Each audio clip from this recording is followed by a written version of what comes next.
So I married a mangiacake, and I'm so glad I did. I was watching a movie with Mike Myers, So I Married an Axe Murderer, and I turned to my wife, I'm like, so I married a mangiacake. And she laughed, and through family footage, music, and a lot of laughter, I tell you about the two biggest influences of my life, my dad and my wife, Mangiacake, and how they've influenced me to move my entire family from Montreal all the way to Southern California to pursue my dreams of becoming an actor and a comedian.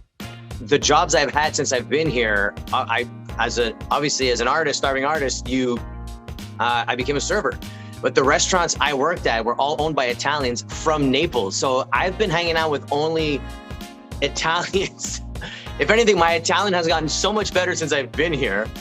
Even my family is like, oh, ma tu parla bene l'italiano. I'm like, perché sono sempre con gli italiani. Like, I'm with them all the time, every day, every night. I show up to these authentically Italian auditions, and I want to get the role so bad because when I show up, it's only Italians from Italy there, right? So I don't want them to think I'm not authentic, so I just show up talking like this all the time. They're like, would you like me to stand over here? Okay, so now, no casting knows I speak like this, none of it. You know, one thing about the European culture is the Italian culture, like we value the elders. So, so you listen to their stories. And when I started doing stand-up, through trial and error, finally be like, oh, I'm just like my dad and my uncle. Let's just tell stories.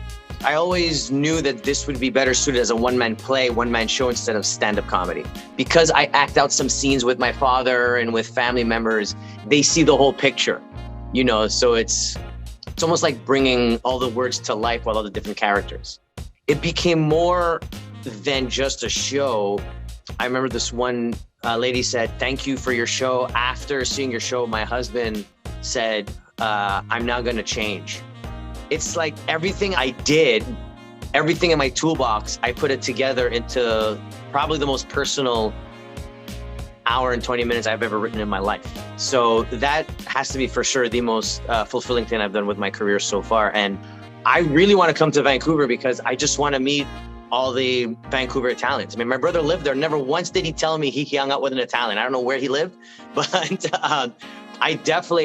just want to meet Italians from every part of the country. And what I realize in Canada, that there's so many communities, Italian communities, that are trying so hard to keep it together, but also I realized the best to incorporate, because it's Italians and Canadians. It's very inclusive. And the Italians in Canada have still, from what I experience, a bit more of a connection to Italy. I mean, I married a mangiacake, not in a negative way, thank God I did, because it's just richer when you could share stories and learn from each other. And the Italian community across Canada, I'm very impressed and so happy to be a part of it. It's really been impressive. I really can't wait to meet them all and entertain them all.